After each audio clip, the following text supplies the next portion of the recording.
Have you ever felt like you are living a life that isn't really yours? That despite everything seeming in order, inside something is broken, suffocated, dormant. Maybe no one sees it. Maybe you can't even explain it clearly. But you feel it. A silent anguish, a discomfort that disguises itself as boredom, apathy, fatigue. And that's where the problem begins. You were taught to run away from it. They told you that a good life is a peaceful life, that suffering is a sign of failure, that feeling pain is a mistake, and you believed it. But Nietzsche would call that a lie.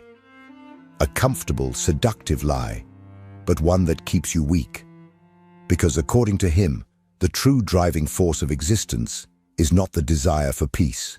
It is the drive for overcoming. He called it the will to power. And pay attention. This has nothing to do with dominating others. It's about mastering yourself, about turning every defeat into strength, every fall into evolution, every pain into a tool. The truth is that if you are feeling stagnant, small, lost, maybe that's not a flaw of yours. Maybe it's just the inevitable consequence of living against your own nature. Nietzsche believed that life doesn't want comfort. It wants intensity. It wants growth. It wants confrontation. It wants you to throw yourself into the abyss of the unknown and come back stronger. This video is for you who are tired of hiding behind excuses. Who feels that there is something inside you begging to awaken? Who has already understood, even without knowing how to explain, that following the common path won't lead you to anywhere extraordinary? It's time to confront what you have been avoiding your whole life, your own potential. You are about to enter dangerous territory, because once you understand what the will to power is, there's no turning back. Ignorance stops being comfortable. Passivity becomes unbearable. And you start to see clearly all the subtle ways society has taught you to be less than you are. But if you have the courage, this could be the first step to becoming someone you didn't even know was possible to be. Nietzsche said that, "What doesn't kill me makes me stronger." The question remains, are you ready to stop surviving and finally start living? Nietzsche did not write to please. He wrote to awaken. His words were like hammers, not for decoration, but to destroy illusions. And one of the greatest illusions he tried to break was the idea that human beings seek, above all, happiness. According to him, this is a lie sold by religions, political systems, and a decadent morality that turns us into domesticated, obedient, and weak creatures. Human beings, Nietzsche said, do not desire to be happy. They desire to be strong. They want to grow, transcend, overcome. And this is exactly what he called the will to power, an invisible, instinctive, pulsating force that exists within every living being, a primordial energy that seeks not stability, but expansion. That does not want rest, but intensity. The will to power is the very essence of life, pushing you forward, upward, beyond. But beware, the will to power is not about conquering the external world. It is about conquering your internal world. It is you against you.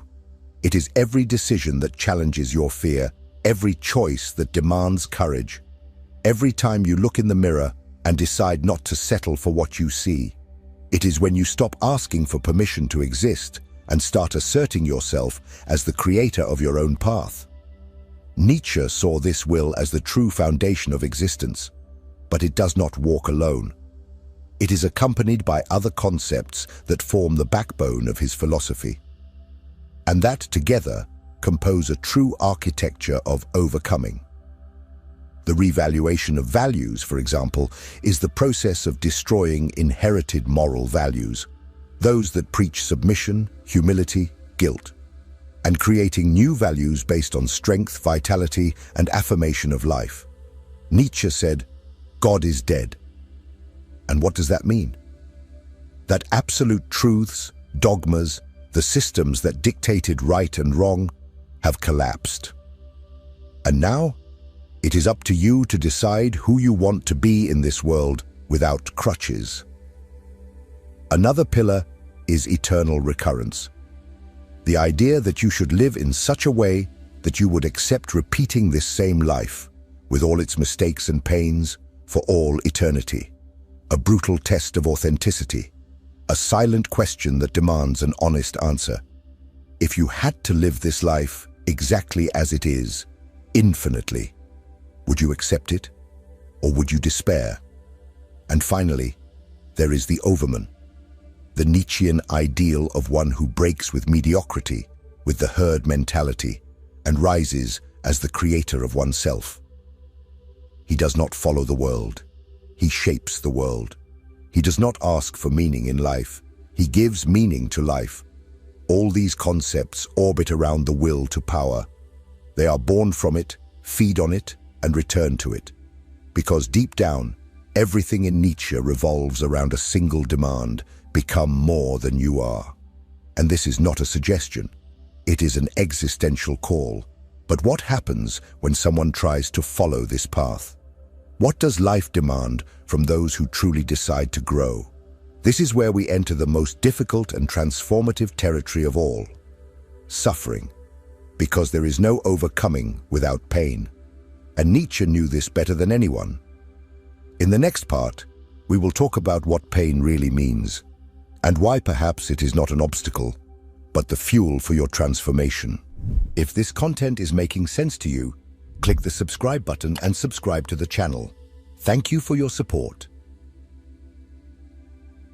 Do you want to evolve? Do you want to be someone stronger, freer, more aware? Then prepare to bleed. Because, contrary to what modern society tries to convince you, suffering is not a flaw in the system. It is the system. Pain is not a mistake on the journey. It is the very path. And Nietzsche knew this like few others.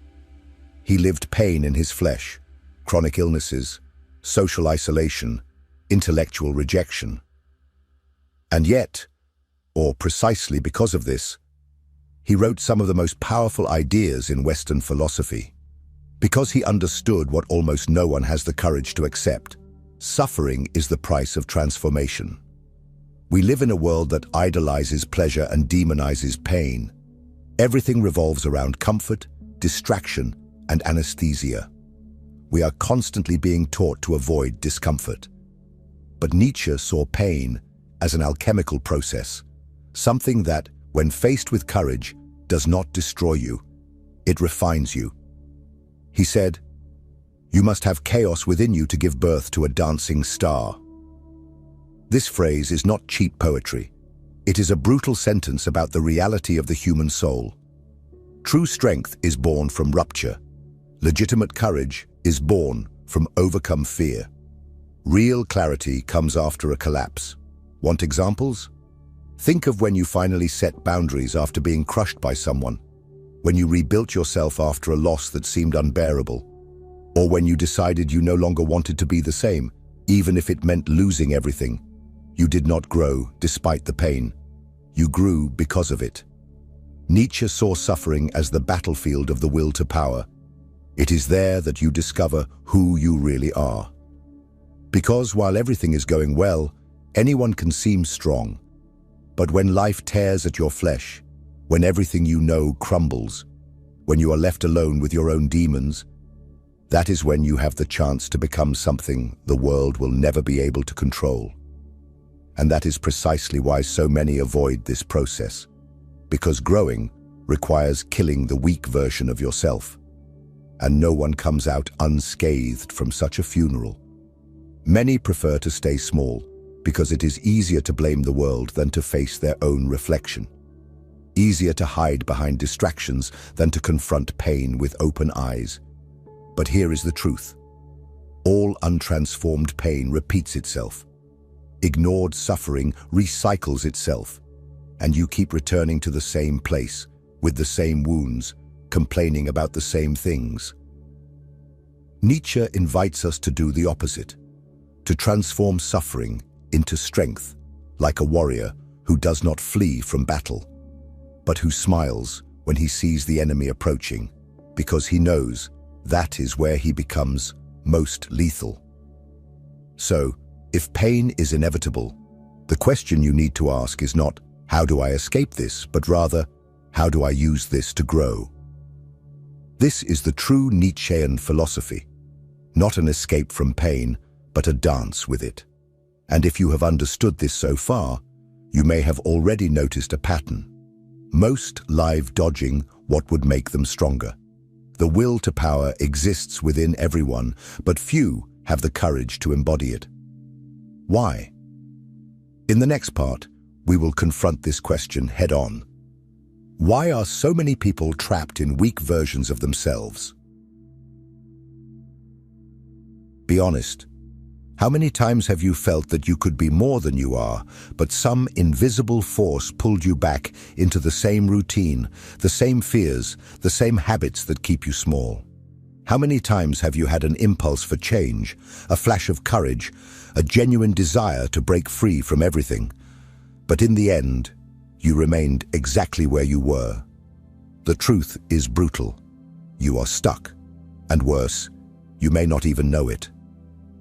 Nietzsche would call this decadence, a state of mind where life weakens from within. It is not visible in the eyes of those looking from the outside. Often you have a career, a relationship, friends, hobbies, but inside you are paralyzed, dead in motion. Because being functional is not the same as being alive. Truly living requires strength, and strength requires confrontation. But what does most people do? They adapt, they settle, they accept the rules, the roles, the masks, all in the name of peace. But the peace sold by the modern world is anesthesia, not fullness. It teaches you to survive, not to live. You learn to avoid conflict, to avoid pain, to avoid exposure. You learn to please others, to appear good, to be kind even when your spirit is screaming for change. And the result of this? A domesticated soul, a withered spirit, a human being who could be a thunder but chose to be a whisper. Nietzsche had no patience for this kind of existence. He saw it as surrender, as a betrayal against one's own nature, because within you exists a power that is being sabotaged daily by your excuses, by your inherited beliefs, by your cowardice disguised as prudence. Every time you remain silent when you should take a stand, you weaken yourself. Every time you choose what is comfortable instead of what is necessary, you drift away from your greatness.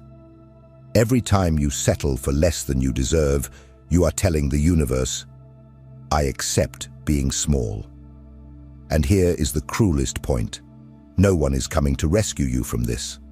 There is no savior, there is no master, there is no government, partner, guru, or magic formula. Liberation does not come from outside. It is born from the non-negotiable decision to break with the weak version of yourself. That version that lives to please, that flees from pain, that fears judgment, that needs approval to feel alive. That version needs to die. Because as long as it exists, your power will be in captivity. But breaking free from this prison is not simple. Because it is not made of visible bars. It is made of ideas, of beliefs, of stories you tell yourself about who you are. And you believe these stories so much that you don't even realize you are trapped within them. Self-sabotage, for Nietzsche, is a vice of weak souls. People who are afraid of their own freedom. Do you want to live the will to power? Then start breaking these invisible chains. Face the fear of making mistakes, of failing, of disappointing others, because the more you try to protect yourself, the further you drift from your truth. Nietzsche believed that a human being only fully realizes themselves when they risk being misunderstood, hated, rejected, all in the name of something greater, becoming who they truly are. But this leads us to an inevitable question. What does it mean, in practice, to surpass oneself? What is this process of transformation, this journey of confrontation with oneself? How does the true inner strength of those who dare to break with everything manifest? Next, we we will dive into the central idea of Nietzschean philosophy, surpassing oneself as the purest form of power, and understand why only those who face their own abyss can touch true greatness.